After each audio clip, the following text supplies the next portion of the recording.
All right, let's just call it like it is. Some motorhomes are sitting on dealer lots like yesterday's news, collecting dust while prices sink like a rock. I'm talking about rigs nobody wants, models that once sold like hotcakes, but now just sit there with desperate markdowns and red tag blowouts. And trust me, I've been around enough lots lately to see it firsthand. These aren't old junkers either. Some are just a couple years old and still, buyers are walking right past them. Why? Because these motorhomes are either overpriced, overbuilt, or just plain out of touch with what folks want today. So if you're shopping around or thinking about selling, listen up. Here are 10 motorhomes dealers are practically begging people to buy. Prices are dropping, resale is tanking, and unless you want to eat a massive loss down the road, you'll want to know which rigs to avoid. Let's dive in. The Thor Hurricane might look sharp on the outside, but under the hood and behind the walls, it's become a tough sell for a lot of dealers. This gas-powered Class A has been a mainstay in entry-level motorhomes, but it's getting hammered by depreciation and a growing reputation for quality control issues. Buyers who picked these up during the RV boom are now finding out the resale value is in the basement. Dealers are stuck with overstock, and newer models from 2020 to 2023 are piling up on lots. Why is it such a hard sell? For starters, the build quality often doesn't match the price tag. Interior fittings can feel cheap, slides and plumbing are known to be finicky, and it's not uncommon to hear about warranty issues getting dragged out. Add in the fact that gas Class A's are falling out of favor due to fuel prices and operating costs, and you've got a motorhome that's stuck in the wrong lane. Right now, if you walk into a dealership, don't be surprised if the Hurricane is sitting front and center with a slashed price and a must-go sign. But ask yourself, if no one's buying, should you? The Coachmen Mirada is another Class A that's finding itself on the wrong side of the resale charts. It promises a lot: comfortable floor plans, decent storage, and user-friendly features, but in reality, it struggles to stand out in a crowded segment. Dealers are having a hard time moving these units, especially 2021-2024 models, and many are offering thousands off MSRP just to clear space. What's the issue? Part of it is brand positioning. The Mirada sits in that awkward mid-tier price range, not budget enough to pull in first-time buyers, not high-end enough to impress experienced motorhome folks. Combine that with a build reputation that's just okay, and you get a rig that looks nice on paper but doesn't deliver long-term confidence. Owners often mention road noise, slide issues, and inconsistent finishes, especially on units built during the peak pandemic years. Dealers who over-ordered during the RV boom are now loaded with them, and they're not moving fast, if at all. You'll see big discounts and slick financing, but don't get blinded by the price. There's a reason these rigs are still sitting. The Fleetwood Bounder used to be a go-to name in gas-powered Class A motorhomes, but these days it's become a bit of a liability for dealers. While the Bounder still carries a strong brand reputation among longtime RV owners, the truth is, the resale market is flooded. Too many older units, too many overbuilt new ones, and not enough buyers stepping up to take them off the lot. A lot of that has to do with price-to-value ratio. Newer Bounders are packed with features: residential fridges, nice TVs, upgraded finishes, but the starting price is steep, and once it's driven off the lot, the depreciation curve hits hard. Some buyers report losing tens of thousands in just a couple of years. Dealers are cutting prices, offering trade-in deals, and even throwing in service packages, just to move inventory. Another issue? Fuel economy. Big gas rigs like the Bounder aren't exactly cheap to run, and with today's fuel costs, that's enough to make some buyers think twice. Add in the fact that many Bounders built during the surge years had rushed production schedules, and you've got a perfect storm for soft demand.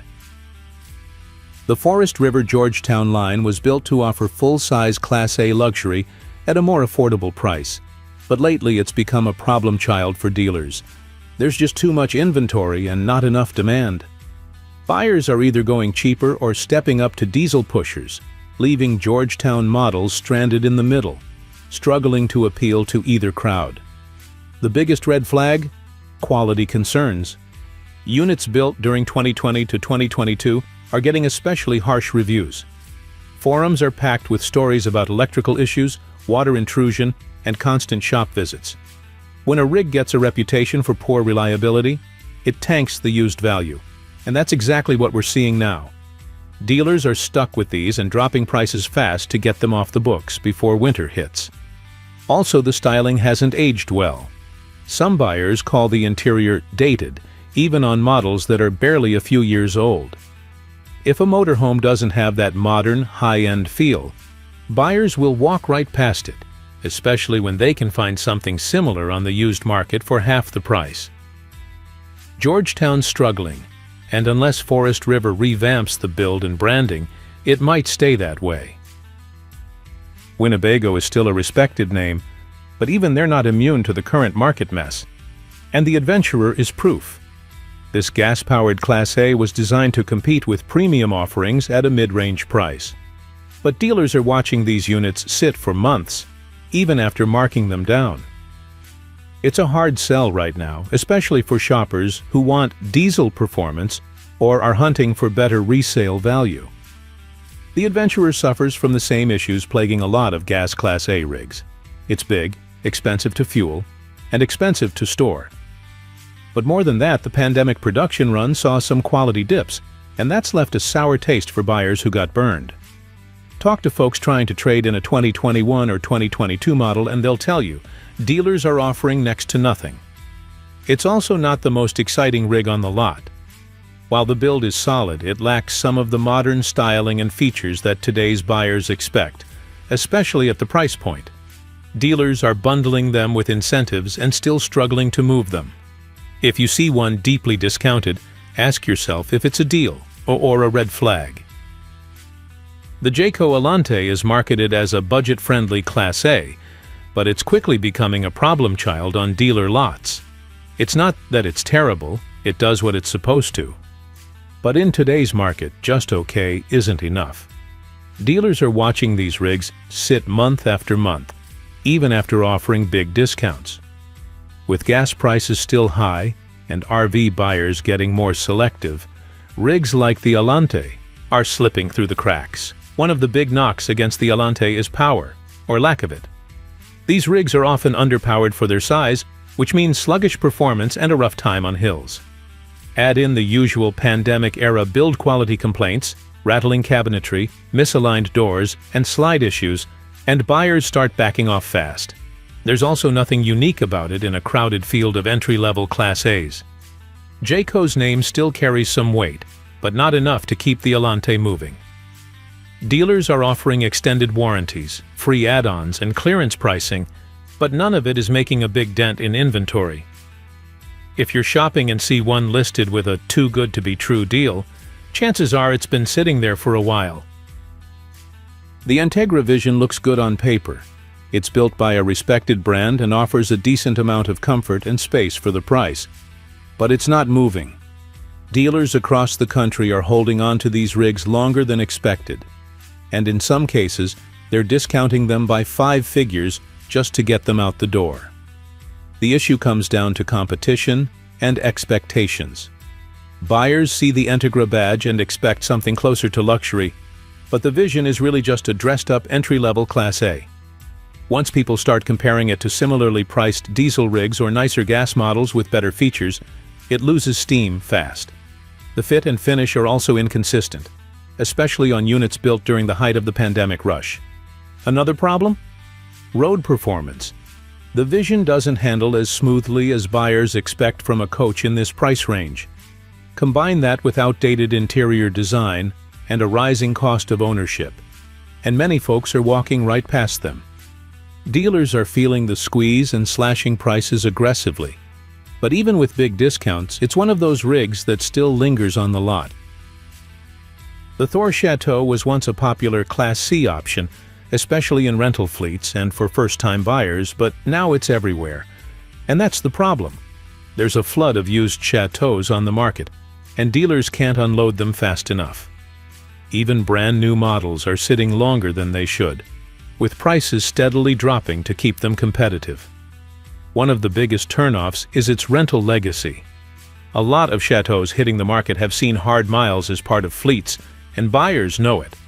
They expect wear and tear, tired interiors, and questionable maintenance history. And when someone can get a slightly newer unit with less baggage for not much more money, the chateau gets skipped over every time. Add to that the ongoing chatter about Thor's hit-or-miss build quality.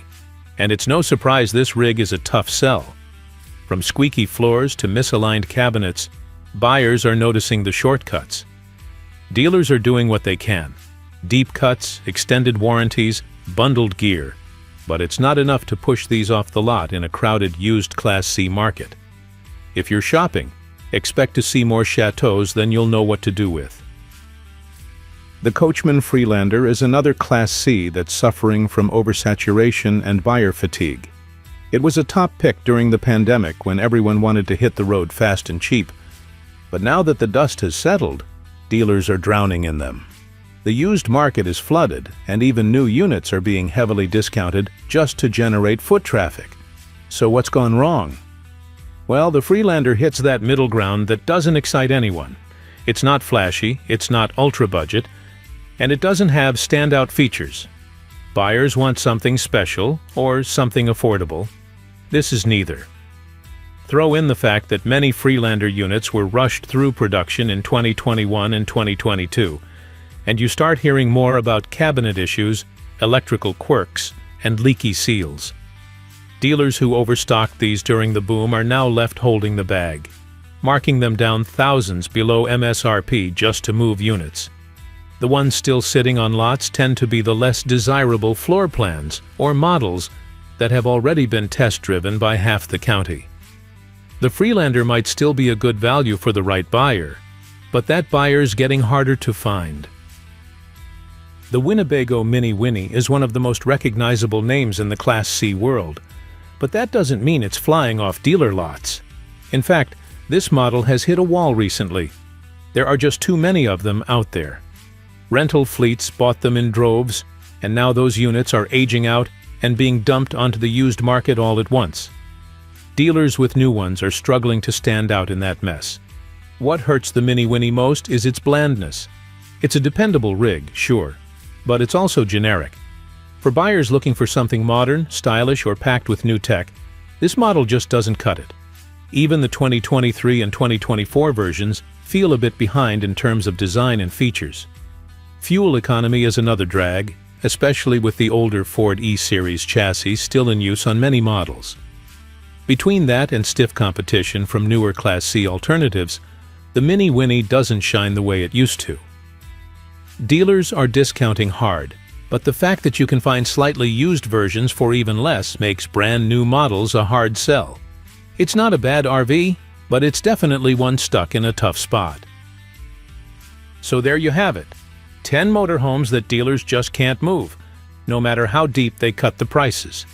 And look, I'm not saying every single one of these rigs is junk. Some might be a great fit for the right buyer. But when you see the same models sitting on lots month after month, with fire sale stickers and bonus offers just to get attention, that tells you something. In this market, you've got to be smart. Depreciation is real, especially on rigs that flooded the market during the pandemic. And if dealers are desperate to get rid of something, chances are it won't do you any favors come trade-in time. If you're shopping, take your time. Look past the flashy discounts and ask yourself why that RV is still sitting there. And if you already own one of these, well, it might be time to rethink your game plan before the value drops even further. Thanks for hanging out with me today. If you found this list helpful, hit that like button, drop a comment with your experience, and subscribe for more no-fluff RV talk. Until next time, stay safe, drive smart, and I'll catch you down the road.